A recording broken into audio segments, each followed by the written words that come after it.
Good evening मेरे class 12th की प्यारे बच्चों।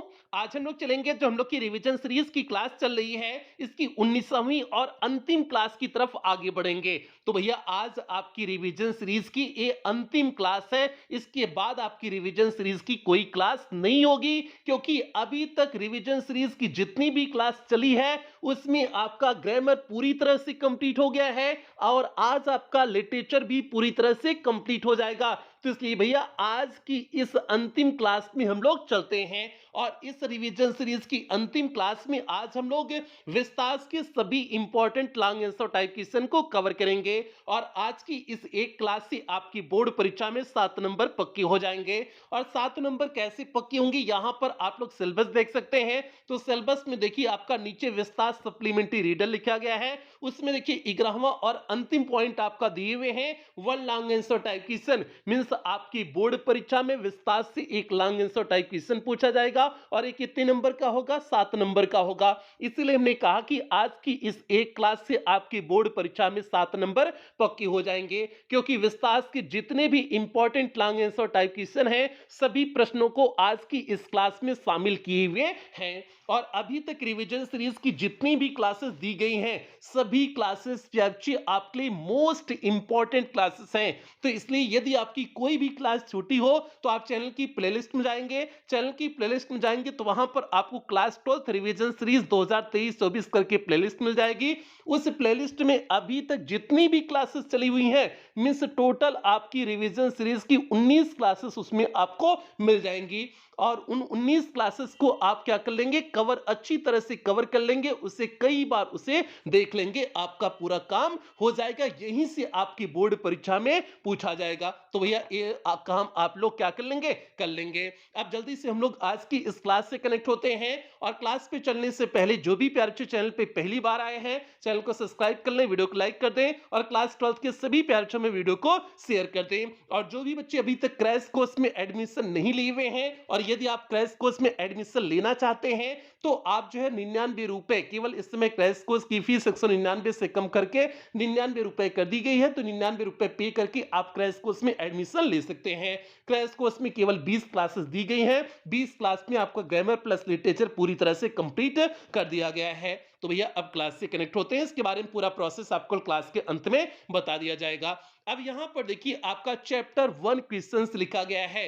मींस पहले चैप्टर की कौन से important long answer type question है, अब सभी प्रश्न यहां पर आपको देखने को मिलेंगे। आपका चैप्टर वाइज लिए हुए हैं, पहले चैप्टर का important long answer type question, फिर दूसरे चैप्टर का, इसी तरह से सभी चैप्टर के आपको लॉन्ग आंसर टाइप क्वेश्चन देखने को मिलेंगे। और पहले चैप्टर का नाम क्या है, दी थर्ड लेवल। अब दी थर्ड लेवल की कौन सी important long answer type question है, यहां पर देखिए पहला प्रश्न आपके सामने है, what was the third level, तृतीय तल क्या था। तो भैया तृतीय तल सबवे था of grand central station. Means grand central station का एक सबवे मींस भूमिगत रास्ता था। अगला प्रश्न है, वेयर वाज इट सिचुएटेड, यह कहां पर स्थित था। तो भैया यह ग्रैंड सेंट्रल स्टेशन पर स्थित था। और ग्रैंड सेंट्रल स्टेशन कहां पर स्थित था, न्यूयॉर्क में स्थित था। अगला प्रश्न है, हाउ वाज इट डिस्क्राइब्ड, कैसे इसकी व्याख्या की गई। रीजन ऑफ एग्जिस्टेंस मींस इसके अस्तित्व की कैसे व्याख्या की गई। बाई साइकोटिस्ट सैम मींस साइकोटिस्ट सैम के द्वारा इसके अस्तित्व की व्याख्या कैसे की गई। तो भैया इसके अस्तित्व की व्याख्या जो है सैम के द्वारा कैसे की गई, जब वह जो है थर्ड लेवल में चला गया तब उसने एक पत्र लिखा हुआ था चार्ली को कि जो है कि ये थर्ड लेवल सही है, तुम यहां पर आ जाओ, हम पिछले 2 सप्ताह से यहां पर रह रहे हैं। तो इस प्रकार से उसकी व्याख्या की गई, इसके अस्तित्व के बारे में, रीजन ऑफ एग्जिस्टेंस मींस इसके अस्तित्व के बारे में उन्होंने जो है कहा। मींस सैम जो है विनर ने इस प्रकार से कहा, इस प्रकार से जो है इसके अस्तित्व के बारे में व्याख्या किए। तो भैया ये हो गया आपका जो है पहले प्रश्न का उत्तर हिंदी में हो गया। अब इसी को आपको इंग्लिश में कैसे लिखना है, अब यहां पर देखिए लिखे हुए हैं। और ये प्रश्न यूपी बोर्ड 2022 के ईजे सेट में पूछा गया प्रश्न है। तो देखिए जो पहला प्रश्न पूछा गया है, what was the third level, तृतीय तल क्या था, इसका उत्तर देखिए लिखे हुए हैं। The third level was the subway, means third level भूमिगत रास्ता था। Of the grand central station means grand central station का भूमिगत रास्ता थर्ड लेवल था। That takes passengers to Galesburg Illinois, जो यात्रियों को गैलिसबर्ग इलिनॉइस लेकर के जाता था। आगे देखिए जो दूसरा प्रश्न है कि यह स्थित कहां पर था, इसका उत्तर देखिए लिखे हुए हैं and the third level was situated, और थर्ड लेवल स्थित था at Grand central Station in New York, New York के ग्रैंड सेंट्रल स्टेशन पर यह थर्ड लेवल स्थित था। तो भैया ये हो गया आपका जो है इस जो है दूसरे प्रश्न का उत्तर। अब इसके अस्तित्व के बारे में सैम के द्वारा किस प्रकार से व्याख्या किया गया, उसके लिए हेडिंग देखिए बनाए हुए हैं, description reason of existence of the third level by psychiatrist Sam. Psychiatrist Sam के द्वारा इसके अस्तित्व के बारे में कैसे व्याख्या किया गया, अब देखिए इसके बारे में लिखे हुए हैं। Sam wrote in his letter, Sam अपने पत्र में लिखता है टू चार्ली चार्ली को that he had found the third level, कि वह तृतीय तल को पा चुका है, and he had reached there, और वह वहां पर पहुंच चुका है। Sam was saying in his letter, Sam अपने पत्र में कहता है that he was staying there, कि वह वहां पर रुका है इन गैलिसबर्ग में सिंस लास्ट 2 वीक्स, मीन्स पिछले 2 सप्ताह से वह गैलिसबर्ग में रुका हुआ है, एंड वाचिंग वेरियस एक्टिविटीज, और बहुत सारी गतिविधियों को देख रहा है।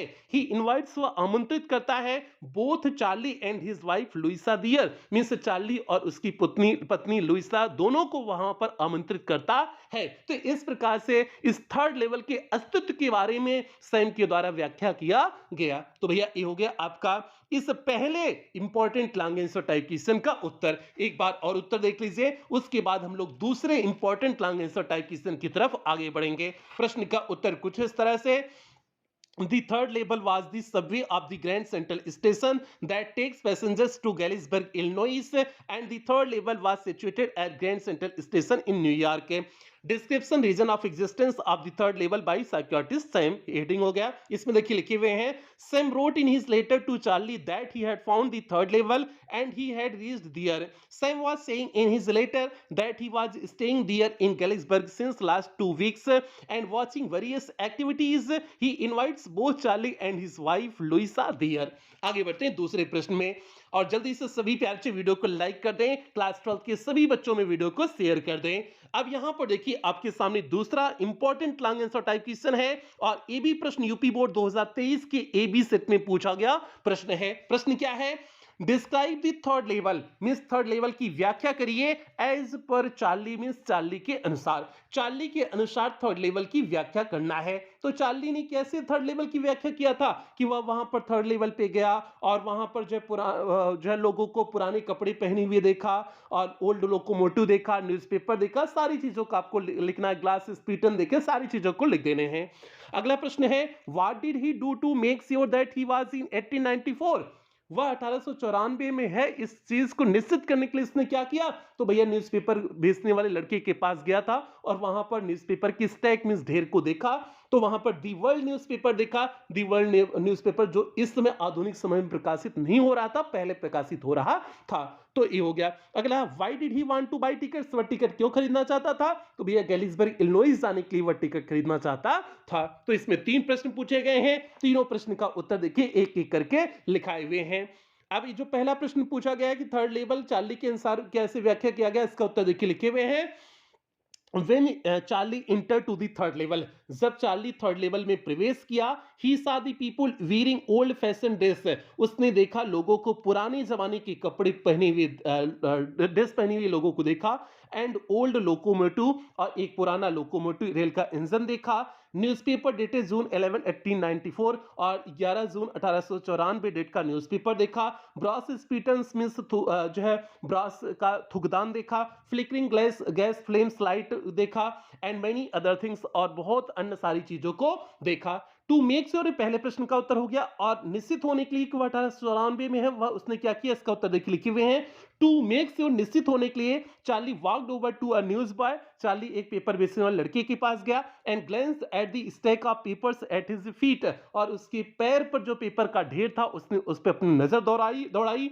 इट वॉज दी वर्ल्ड, इसमें दी वर्ल्ड न्यूज़पेपर था, and the World has not been publish for years, और दी वर्ल्ड न्यूज़पेपर कई वर्षों से प्रकाशित नहीं हुआ था। एंड इट वॉज प्रिंटेड जून 11 1894, और इस पे तारीख छपी थी 11 जून 1894 की तारीख छपी हुई थी। तो भैया ये हो गया आपका जो है, ये हो गया। बाकी जो है उसने जो है गैलिसबर्ग इलिनॉइस लिए क्यों टिकट लेना चाहता था, तो यहाँ पर देखिए उत्तर लिखे हुए हैं। Charlie wanted to buy tickets to Galesburg Illinois with his wife, means Charlie Galesburg Illinois के लिए 2 टिकट अपनी पत्नी के साथ लेना चाहता था। तो भैया ये हो गया आपका इस जो है इस दूसरे प्रश्न का सीधे सटीक उत्तर हो गया। एक बार जल्दी से और उत्तर देख लेते हैं, उसके बाद हम लोग तीसरे प्रश्न की तरफ आगे बढ़ेंगे। प्रश्न का उत्तर कुछ इस तरह से, when Charlie entered to the third level he saw the people wearing old fashioned dress and old locomotive newspaper dated June 11 1894 brass spittoons flickering gas flames light and many other things. To make sure, Charlie walked over to a newsboy and glanced at the stack of papers at his feet. It was The World, and The World has not been published for years, and it was printed June 11 1894. तो भैया इस तरह से आगे थोड़ा सा है, Charlie wanted to buy tickets to go to Galesburg Illinois with his wife. तो इस तरह से आपका जो है ये दूसरा प्रश्न भी कंप्लीट हुआ। बढ़ते हैं तीसरे प्रश्न की तरफ, देखते हैं तीसरा important long answer type question कौन सा है। तो जल्दी से सभी प्यार से वीडियो को लाइक करते चलें। यहां पर देखिए तीसरा प्रश्न आपके सामने है, और ये तीसरा प्रश्न प्यार से आपके सेकंड चैप्टर से है, और सेकंड चैप्टर कौन सा है, दी टाइगर किंग। अब जो दो प्रश्न यहां पर आपको दी टाइगर किंग से देखने को मिलेंगे। तो यहां पर प्रश्न क्या है, who was the tiger king, tiger king कौन था, what were his other names, उसके अन्य नाम कौन से थे। तो भैया टाइगर किंग जो है प्रतिबंधपुरम के राजा थे, अन्य नाम बहुत सारे थे, जमींदार जनरल, CARCTC 25 जो स्टार्ट करता है, इस तरह से बहुत सारे नेम थे, तो उसे लिख देने हैं। आगे है, how was he named as the tiger King, कैसे उनका नाम टाइगर किंग पड़ा। तो भैया 99 बाघों की हत्या उसने किया था, इसलिए उसका नाम टाइगर किंग पड़ा। और ये प्रश्न यूपी बोर्ड 2022 के ईजे और 2023 के जेडडब्ल्यू सेट में पूछा गया प्रश्न है, तो भैया इंपॉर्टेंट प्रश्न है। अब इसका उत्तर देखिए कैसे लिखे हुए हैं, ध्यान से देखिए, एक एक करके जो है तीनों का उत्तर लिखे हुए हैं। जो आपका पहला प्रश्न पूछा गया है, who was the tiger king, tiger king कौन था, इसका उत्तर देखिए लिखे हुए हैं, Jilani Jung Bahadur, the king of Pratibandapuram was the tiger king. Miss Jilani Jung Bahadur जो प्रतिबंधपुरम के राजा थे, यही क्या थे, टाइगर किंग थे। तो भैया ये तीसरे प्रश्न का पहला उत्तर हो गया। दूसरा है, what were his other names, उनके अन्य नाम क्या थे, इसका उत्तर देखिए लिखे हुए हैं, हिज अदर नेम्स वर, उनके अन्य नाम थे, जमींदार जनरल था अन्य नाम, किलेदार मेजर था, सत्यव्याग संहारी था, महाराजा धीराज विश्व भुवन सम्राट था, सर जिलानी जंग बहादुर था, या ADACTC CRC के थे, ये उनके कुछ अन्य नाम थे। आगे जो इसमें दूसरा प्रश्न पूछे हुए, how was he named as the tiger King, कैसे उनका नाम टाइगर किंग पड़ा, इसका उत्तर देखिए लिखे हुए हैं, the tiger king gets his name, Tiger King ने अपने नाम को पाया, एज एन एस्ट्रोलॉजर फोरटोल्ड, जैसा कि एक एस्ट्रोलॉजर ने भविष्यवाणी किया था, that his death would come from a tiger, कि उनकी मृत्यु एक बाघ के द्वारा होगी। ही टोल्ड द महाराजा, उसने महाराजा से कहा, that he would kill 99 tigers, कि वह 99 बाघों की हत्या कर सकेंगे, but he should be very careful, लेकिन उन्हें बहुत सावधान रहना होगा, विद दी 100 टाइगर मीन 100वें बाघ से। दी महाराजा किल 99 टाइगर्स, महाराज ने 99 बाघों की हत्या किए, so he got the name of tiger king, इसलिए वे टाइगर किंग के नाम को पाए। तो भैया ये हो गया आपका इस जो है इस तीसरे प्रश्न का सीधे सटीक उत्तर हो गया। तो अब जो है एक बार इस प्रश्न का उत्तर और देख लेते हैं, उसके बाद हम लोग चौथे प्रश्न की तरफ आगे बढ़ेंगे। प्रश्न का उत्तर कुछ इस तरह से, Jilani Jung Bahadur, the king of Pratibandapuram was the tiger king, his other names were zamindar general, किलेदार major, सत्यव्याग संहारी, महाराज धीराज विश्व भुवन सम्राट, सर जिलानी जंग बहादुर, MADACTC CRC के, ये कुछ उनके नाम थे। The tiger king gets his name as an astrologer foretold that his death would come from a tiger. He told the Maharaja that he would kill 99 tigers, but he should be very careful with the 100th tiger. The Maharaja kill 99 tigers, so he got the name of the tiger king. तो भैया ये तीसरे प्रश्न हो गया। बढ़ते हैं चौथे प्रश्न की तरफ, देखते हैं चौथा प्रश्न क्या है। तो यहां पर देखिए आपके सामने चौथा प्रश्न है, व्हाट वाज द वाव, क्या प्रतिज्ञा थी ऑफ द महाराजा मींस महाराज की। तो भैया महाराज की प्रतिज्ञा क्या थी, तो 100 टाइगर मारने की उनकी प्रतिज्ञा थी, मींस 100 बाघ का शिकार करना उनकी प्रतिज्ञा थी। अगला है, how did he fulfil it, कैसे उन्होंने इसे पूरा किया। तो भैया जो है उन्होंने जो है पहले तो अपने राज्य में 70 बाघ मारे, फिर विवाह किए, फिर इस प्रकार से पूरा किए। What dangers did he face, किन प्रकार खतरों का सामना किए। तो कभी कभी बाघ जो है गोली नहीं लगती थी, झपट्टा इनके ऊपर सीधे मार देते थे, तो अपने नंगे हाथों से लड़ते थे। इस प्रकार से जो है वह बहुत सारी प्रॉब्लम, बहुत सारी समस्याओं का, खतरों का सामना किए। तो और ये प्रश्न यूपी बोर्ड 2023 के AB सेट में पूछा गया प्रश्न है। तो भैया देखिए इसका उत्तर कैसे है। जो पहला प्रश्न पूछे हुए हैं, what was the vow of Maharaja, Maharaj की प्रतिज्ञा क्या थी, इसका उत्तर देखिए लिखे हुए हैं, दी महाराजा वाउड मीन्स महाराज की प्रतिज्ञा किए टू किल 100 टाइगर मीन्स 100 बाघ मारने की। महाराज 100 बाघ मारने की प्रतिज्ञा किए एंड स्टार्टेड किलिंग और जो है उन्होंने शिकार करना शुरू किए। दे मीन्स उनका व्हेन ही बिकेम किंग जब वे राजा बने, जब वे राजा बने तब वह जो है बाघों का शिकार करना शुरू किए। अगला जो प्रश्न है कि उन्होंने कैसे जो है पूरा किया, इसका उत्तर देखिए। The king killed 70 tigers in his state, राजा ने 70 बाघों को अपने राज्य में मारा। टू फुलफिल हिज ओ, अपनी प्रतिज्ञा को पूरा करने के लिए। Then he married a girl of state, फिर वे एक ऐसे राज्य की लड़की से विवाह किए which had a large tiger population, जहां पर अधिकतर जो है टाइगर की जनसंख्या थी। सो दैट, ताकि he can complete his wow of killing 100 tiger, इस ताकि जो है वो अपने 100 बाघ की मारने की प्रतिज्ञा को पूरा कर सकें। तो ये हो गया। अगला जो प्रश्न पूछे हुए हैं, किन प्रकार के खतरों का सामना करना पड़ा, तो यहां पर देखिए लिखे हुए हैं ही फेस्ड मेनी डेंजर्स, उन्होंने बहुत सारे खतरों का सामना किया। एज देयर वर टाइम्स, जैसे कई बार when the bullet missed its mark, जब गोली अपने निशान को मिस कर देती थी। The tiger left upon him, टाइगर उनके ऊपर कूद जाता था। And he fought the beast, और वे जानवर से लड़ते थे।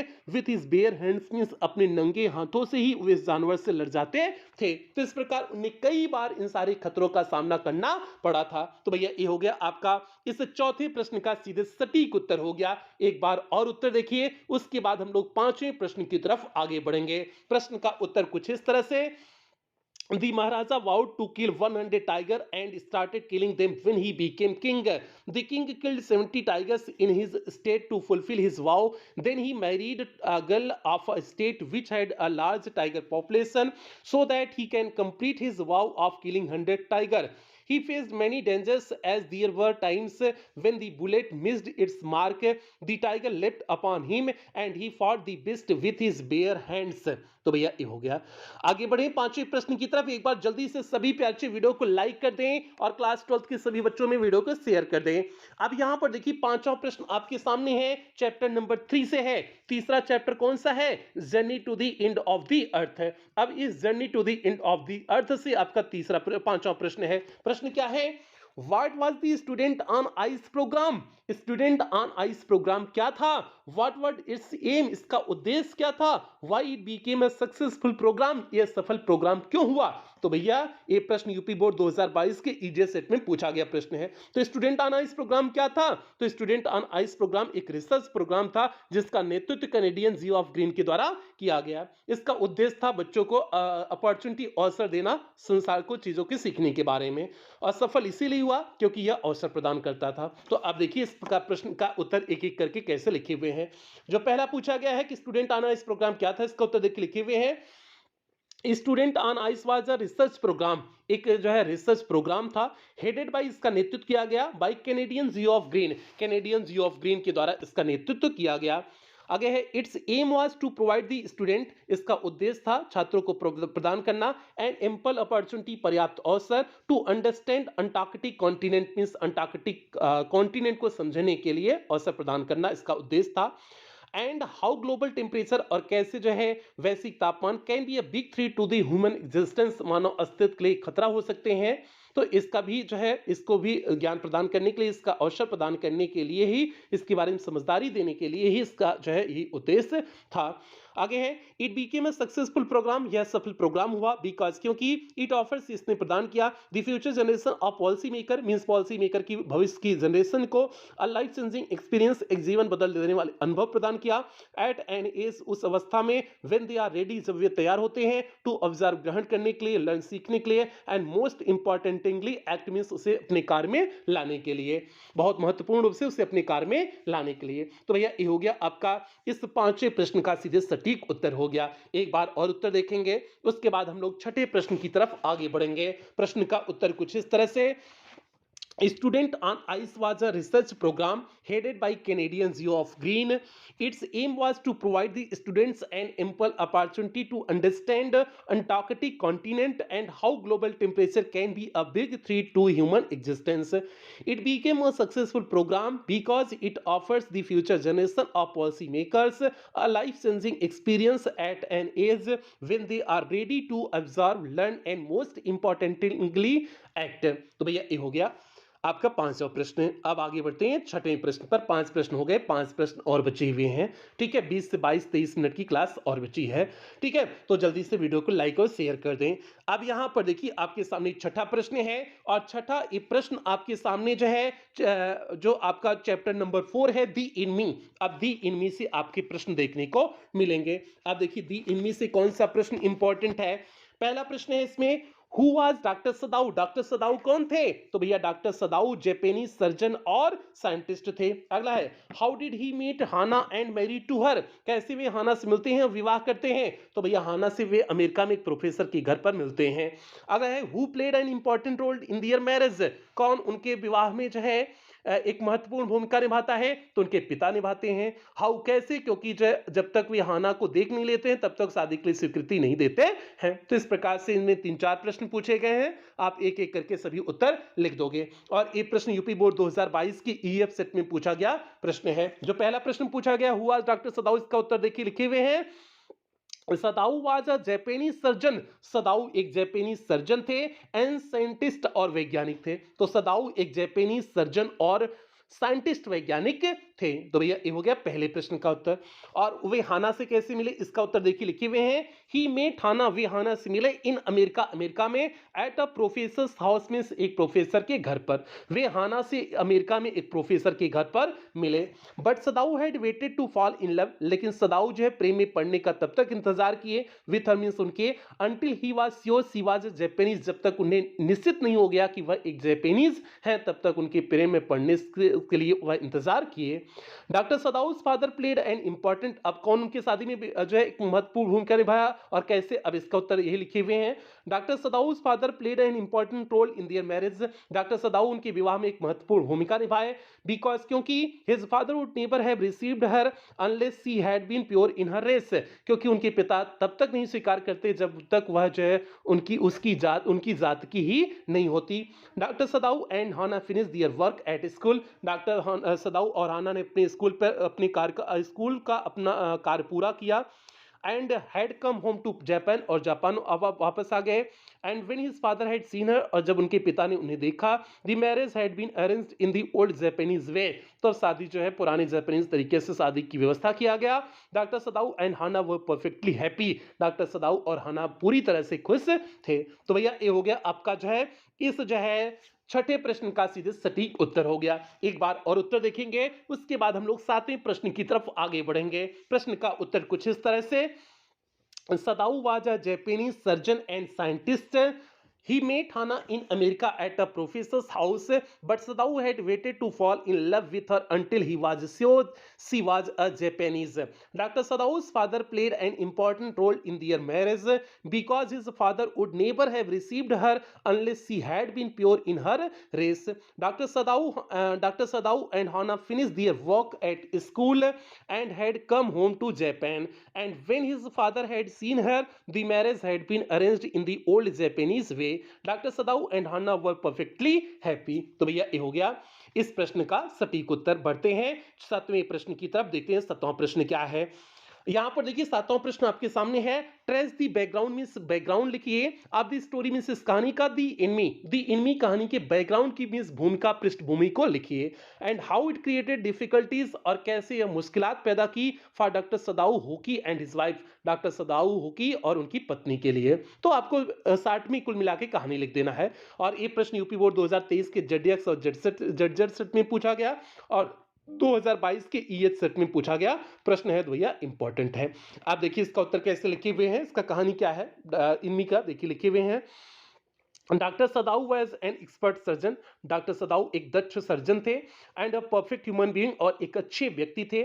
He could not see a man dying, वह एक व्यक्ति को मरते नहीं देख सकते थे। When he could save him, यदि वे उसे बचा सकते तो वह उसे मरते हुए नहीं देख सकते थे। He saved his life by operating upon him, उसका ऑपरेशन करके उन्होंने उसका जीवन बचाया। नाउ अब though he thought of handing him over to the police, यद्यपि बहुत सोच रहे थे कि पुलिस को उसे सौंप दें।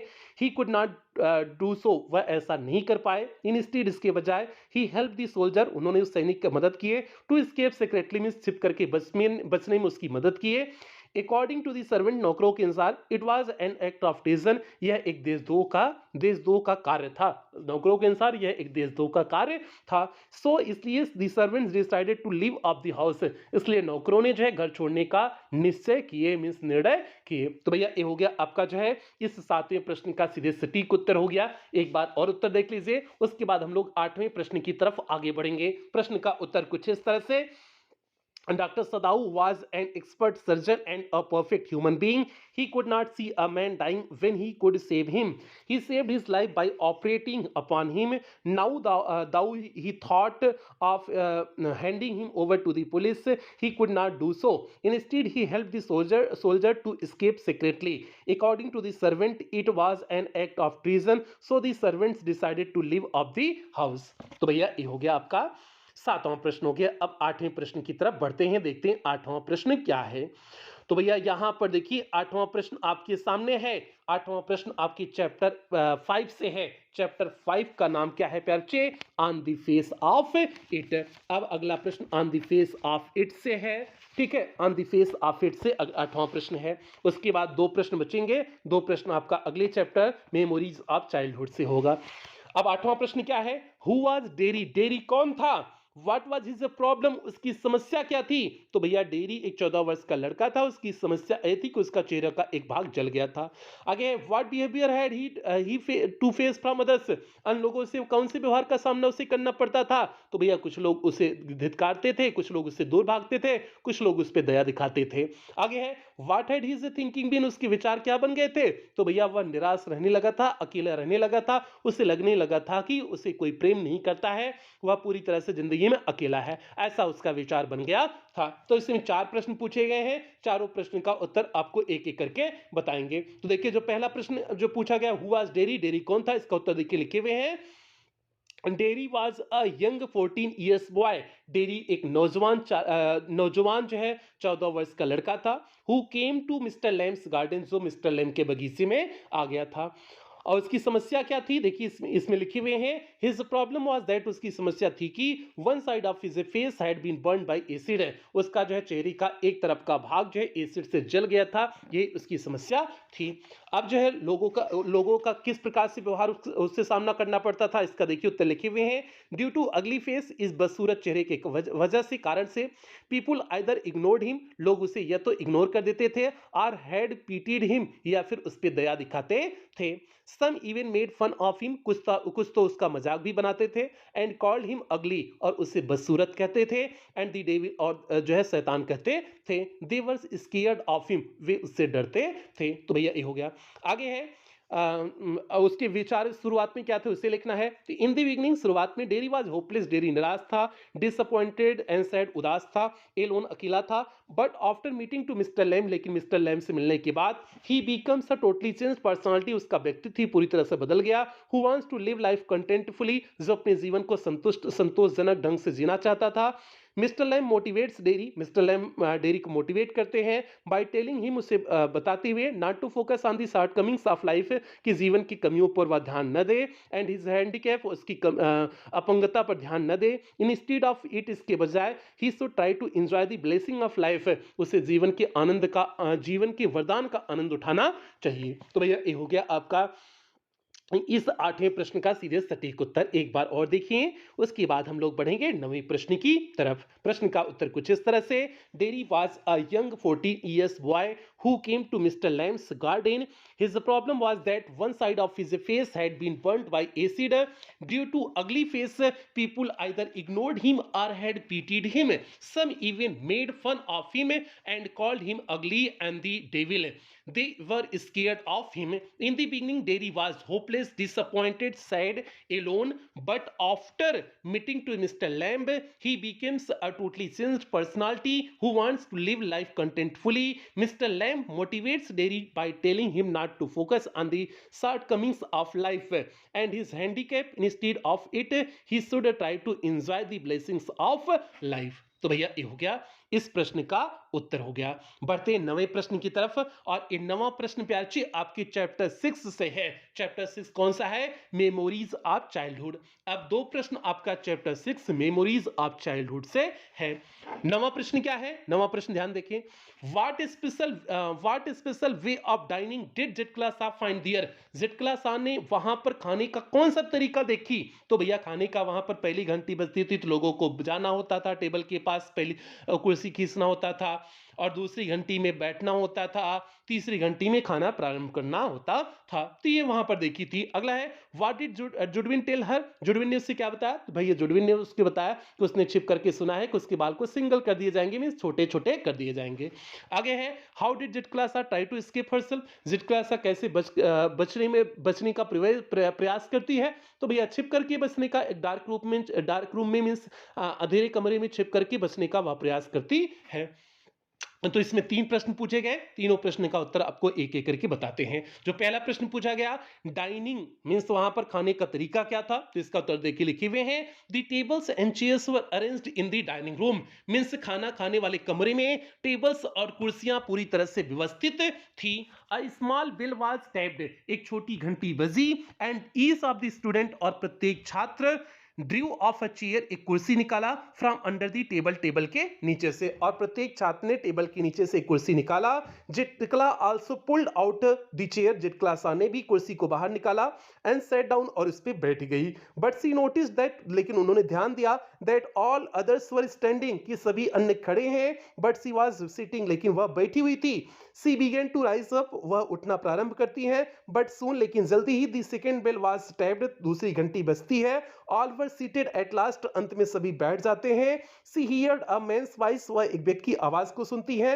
Eight one end of the hall, means hall के एक किनारे से। And she looked around to see him, और उसे देखने के लिए वह चारों तरफ देखती है। But all the others hung their heads, लेकिन सभी अन्य लोग जो है अपने सर के नीचे कर लिए थे over the plates, means plates में। The man seized his mutterings, वह व्यक्ति जो है बोलना बंद कर देता है। And then the third bell was tapped, उसके बाद तीसरी घंटी बजती है। Everyone picked up their knife and fork, सभी लोग जो है अपनी चाकू और कांटे को उठा लेते हैं। एंड बिगेन ईटिंग, और खाना प्रारंभ कर देते हैं। बट जिटक्ला स्टार्टेड क्राइंग इंस्टीड, लेकिन जिटक्ला इसके बजाय वह रोना प्रारंभ कर देती है। तो इस प्रकार से वहां खाने का व्यवस्था था और जिटक्ला ने क्या किया, ओबीसी हमने आपको बता दिए। अब जुडवी ने उससे क्या बताया था, इसका उत्तर देखिए लिखे हुए हैं कि जुडविन वाज अ फ्रेंड ऑफ जिटक्ला सा, जुडविन जिटक्ला की दोस्त थी। सी न्यू अ लिटिल इंग्लिश, वह थोड़ा अंग्रेजी जानती थी। सी हैड ओवरहियर्ड, उसने छिप करके सुना द वाइट वुमेन, मींस उस गोरी स्त्री को, सेइंग दैट, यह कहते हुए, they would single Zitkala's long heavy hair, कि वे जिटक्ला के लंबे बालों को छोटे छोटे काट देंगे। सिंगल मींस होता है छोटा छोटा काटना, छोटे छोटे काट देंगी। एंड दिस थिंग, और यही चीज जुडविन टोल्ड टू जुटक्ला, यही चीज जुडविन ने जुटक्ला को बताया। अब जो है जुटक्ला ने इससे बचने का क्या प्रयास की, तो इसका उत्तर देखिए लिखे हुए हैं कि Zitkala Sa try to escape herself, means Zitkala Sa बचने का प्रयास की by hiding herself in a big dark room, अपनी आप को एक बड़े अंधेरे कमरे में छिपा करके जो है बचने का प्रयास की। तो भैया ये हो गया आपका जो है इस जो है 9वें प्रश्न का सीधे सटीक उत्तर। एक बार और आप उत्तर देख लीजिए, उसके बाद हम लोग 10वें प्रश्न की तरफ आगे बढ़ेंगे। प्रश्न का उत्तर कुछ इस तरह से, the tables and chairs were arranged in the dining room. A small bell was tapped, and each of the students drew a chair from under the table. Zitkla also pulled out the chair and sat down, but she noticed that all others were standing, but she was sitting. She began to rise up, but soon the second bell was tapped. All were seated at last. She heard a man's voice at one end of the hall, and she looked around to see him, but all the others hung their heads over the plates. The man ceased his mutterings, and then the third bell was tapped. Everyone picked up their knife and fork and began eating, but Zitkala started crying instead. Zudwin was a friend of Zitkala. She knew a little English. She had overheard the white woman saying that they would single Zitkala's long heavy hair. and this thing should been told to Zitkala, and Zitkala saw tried to escape herself by hiding herself in a big dark room. तो भैया एक नवा प्रश्न हो गया। अब बढ़ते हैं हम लोग 10वें और अंतिम प्रश्न की तरफ बढ़ते हैं, देखते हैं 10वां और अंतिम प्रश्न क्या है। एक बार जल्दी से सभी प्यारे बच्चे वीडियो को लाइक कर दें और क्लास 12 के सभी बच्चों में वीडियो को शेयर कर दें। अब यहां पर देखिए 10वां और अंतिम प्रश्न आपके सामने है, और ये आपका इसी चैप्टर का है, छठे चैप्टर का ही है, लेकिन सेकंड पार्ट का है। सेकंड पार्ट का क्या है? हु वाज बामा? बामा कौन थी? अगला प्रश्न है why did he take it least 30 minutes to her to reach home from the school? उससे जो है घर से 30 मिनट का समय क्यों लग जाता था स्कूल से घर पहुंचने में? तो भैया चारों तरफ चीजों को देखती हुई आती थी, इसलिए समय लगता था। आगे है व्हाट डिफरेंट थिंग, कौन सी विभिन्न चीजें, सोज थिंग्स सोज आर हैपनिंग, या घटनाएं, सी यूज टू ऑब्जर्व, वह देखा करती थी, इन दी वे रास्ते में, विच अट्रैक्टेड हर, जो उसे आकर्षित करती थी, मतलब रास्ते में वह किन किन चीजों को देखा करती थी उसे भी आपको लिखना है। अब जो पहला प्रश्न पूछा गया हु वाज बामा, इसका उत्तर देखिए लिखे हुए हैं, बामा is a small innocent school girl. बामा एक छोटी सी मासूम सी स्कूल जाने वाली लड़की थी, और ऑफ साउथ इंडिया मींस दक्षिण भारत की, and is a victim of caste discrimination, और जो है जाति भेदभाव की एक शिकार थी, एंड अनटचेबिलिटी, और जो है अनटचेबिलिटी मीन्स होता है छुआछूत, मीन्स भेदभाव और छुआछूत की क्या थी? एक शिकार थी। तो ये हो गया, मीन्स बामा एक छोटी सी नादान सी मासूम सी साउथ इंडिया की लड़की थी, और जो है वह भेदभाव और छुआछूत की क्या थी? शिकार थी। अगला जो प्रश्न पूछा गया है कि व्हाई डिड ही टेक 30, उसे 30 मिनट का समय क्यों लगता था स्कूल से घर पहुंचने में? इसका उत्तर देखिए लिखे हुए हैं, बामा टुक 30 मिनट्स टू एन आवर। बामा को 30 मिनट से 1 घंटे का समय लगता था टू रीच होम, घर पहुंचने में, एज सी वुड वॉच, जैसा कि वह देखती थी, ऑल द फन मीन सभी खेल को, एंड गेम्स और खेल को, that were taking place on the road, जो रोड पर हुआ करता था। सी वुड आल्सो स्टॉप, वह प्राय रुक भी जाया करती थी, and look at the shops and the bazaars, वह दुकानों और बाजार को देखा करती थी, and even see the performance of the snake charmers and the monkeys, और यहां तक कि सपेरे और बंदर खिलाने वाले को भी देखा करती थी, उनके प्रदर्शन को भी देखा करती थी। आगे है on her way back from school, school से घर आते समय, बामा वुड एक्सट्रीमली फैसिनेटेड, बामा आकर्षित हो जाया करती थी, बाय वेरियस आर्टिकल्स मींस विभिन्न चीजों से, available in the stalls and shops means दुकानों पर जो उपस्थित होती थी। दीज इंक्लूडेड, इसमें होते थे, the dried fish stall means जो है जो ड्राई किया हुआ फिश की दुकान, the stall selling fried snack means भुना हुआ स्नैक बेचने वाली दुकान, the stall of hunter gypsy selling needles को बेचने वाली दुकान, क्ले बीड्स मींस मिट्टी के खिलौने बेचने वाली दुकान, इंस्ट्रूमेंट फॉर क्लीनिंग ईयर्स, कानों को साफ करने वाली दुकान, ये सारी चीजों को, सारी दुकानों को देख करके आकर्षित हो जाया करती थी। आगे है एवरी डे, प्रत्येक दिन, सी वुड सी पीपुल, वह लोगों को देखती थी बेचते हुए, सेलिंग पायासाम, पायासाम बेचते हुए देखती थी, हलवा बेचते हुए देखती थी, बॉयल मीन्स उबाला हुआ, टैमरिन मीन्स इमली के बीज बेचती हुए देखती थी, आइस लोलीज देखती थी, एटीसी, ये सारी चीजें बेचती हुई देखती थी। तो भैया ये हो गया आपका इस जो है 10वें और अंतिम प्रश्न का सीधे सटीक उत्तर हो गया। एक बार और उत्तर आप देख लीजिए, उसके बाद हम लोग क्लास की समाप्ति की तरफ आगे बढ़ेंगे। प्रश्न का उत्तर कुछ इस तरह से, बामा is a small innocent school girl of south India and is a victim of caste discrimination and untouchability. आगे बामा took 30 minutes to an hour to reach home, as she would watch all the fun and games that were taking place on the road. She would also stop and look at the shops and the bazaars, and even see the performance of the snake charmers and the monkeys. On her way back from school, Bama would be extremely fascinated by various articles available in the stalls and shops. These included the dry fish stall, the stall selling fried snacks, the stall of hunter gypsy selling needles, clay beads, and instruments for cleaning ears. Every day she would see people selling payasam, halwa, boiled tamarind seeds, iced lollies, etc. तो भैया इस तरह से आपका जो है ये 10वां प्रश्न, अंतिम प्रश्न कंप्लीट हुआ, और इस तरह से आपका पूरा जो है क्या कंप्लीट हुआ, पूरा आपका जो है सभी प्रोज, पोएट्री, सप्लीमेंट्री, ग्रामर सब कुछ कंप्लीट कर दिया गया रिवीजन सीरीज की क्लास में। और आप सभी को पुनः कहते हैं कि रिवीजन सीरीज की कोई भी क्लास छूटनी नहीं पाए, क्योंकि ये सारी क्लासेस आपके एग्जाम की पॉइंट ऑफ व्यू से बहुत महत्वपूर्ण है। इन्हीं में से आपके बोर्ड परीक्षा में प्रश्न पूछे जाएंगे। तो इसलिए रिवीजन सीरीज की जितनी 19 क्लास दी गई हैं, सभी 19 क्लास को आप अच्छी तरह से कंप्लीट कर लेंगे। तो ये आपका हो गया। बाकी आपका सिलेबस तो पहले ही कंप्लीट कर दिया गया था। आज आपका रिवीजन सीरीज भी पूरी तरह से कंप्लीट कर दिया गया है। ठीक है, और उम्मीद करते हैं रिवीजन सीरीज आपको अच्छे से समझ में आई होगी, कहीं कोई दिक्कत समस्या नहीं आई होगी। तो अब आप लोग एग्जाम की तैयारी करिए, क्योंकि आपका सब कुछ करा दिए हुए हैं, अब कुछ बचा नहीं है। सिलेबस पहले कंप्लीट करा दिए, रिवीजन सीरीज भी करा दिए, सब कुछ करा दिए हैं, बस अब आपको अच्छे से तैयारी करना है। ठीक है, अभी भी आपके पास बहुत समय बचा है। अभी आज 6 फरवरी है, आपके पास बहुत समय बचा है। आप आसानी से 10 से 12 दिन में पूरी क्लासेस अटेंड करके अच्छे से तैयारी कर लेंगे। तो भैया ये चीज हो गया। बाकी क्लास की समाप्ति करेंगे। हाँ, क्रैश कोर्स में एडमिशन लेना हो तो क्रैश कोर्स की फीस इस समय केवल 99 रुपए कर दी गई है, 199 से कम करके 99 रुपए कर दी गई है। तो आप एडमिशन ले सकते हैं। और एडमिशन कैसे लेंगे? आप गूगल पे, फोन पे, पेटीएम, भीम ऐप, इनमें से किसी भी माध्यम का प्रयोग करके आप पेमेंट कर सकते हैं। और अगर आप इनमें से किसी भी माध्यम का प्रयोग करके पेमेंट कर रहे हैं तो यहाँ पर जो आपको नंबर दिया गया है 7392937172 करके जो आपको नंबर दिया गया है, इसी नंबर पर आपको पेमेंट करने हैं। अगर आप इनमें से किसी भी माध्यम का प्रयोग करके पेमेंट कर रहे हैं, या फिर आपको यहाँ पर एक बैंक डिटेल दिया गया है, आप इस बैंक डिटेल का भी प्रयोग करके पेमेंट कर सकते हैं। या फिर आपको यहाँ पर कुछ क्यूआर कोड दिए गए हैं, आप इन क्यूआर कोड को स्कैन करके भी पेमेंट कर सकते हैं। और पेमेंट करने के बाद आप उसका पेमेंट का स्क्रीनशॉट व्हाट्सएप कर दीजिएगा, आपको पेड क्लास के ग्रुप का लिंक प्रोवाइड कर दिया जाएगा। बाकी अगर आपको किसी भी प्रकार की कोई दिक्कत हो तो इसी नंबर पर आप कॉल कर सकते हैं, 24 घंटा आप कॉल कर सकते हैं, व्हाट्सएप मैसेज कर सकते हैं, आपकी समस्या का समाधान कर दिया जाएगा। बाकी प्यारे, अब सेशन की समाप्ति करेंगे और यही रिवीजन सीरीज की समाप्ति करते हैं। तो आपका जो है अब क्लास की समाप्ति करेंगे। बाकी जो है कोई विशेष चीज आपको बतानी होगी एग्जाम के पॉइंट ऑफ व्यू से जो महत्वपूर्ण होगी, तो उसे आपको अन्य क्लास के माध्यम से बता दिया जाएगा। बाकी अब मिलेंगे कुछ ही अन्य विशेष क्लास के साथ मिलेंगे। हाँ, कुछ बेहतरीन लाइनों के साथ भी क्लास की समाप्ति करते हैं।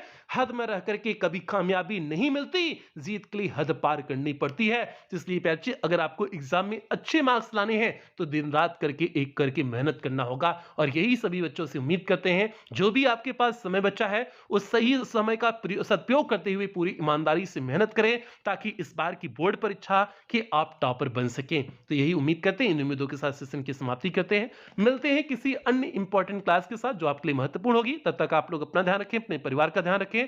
लव यू ऑल प्यारे बच्चों।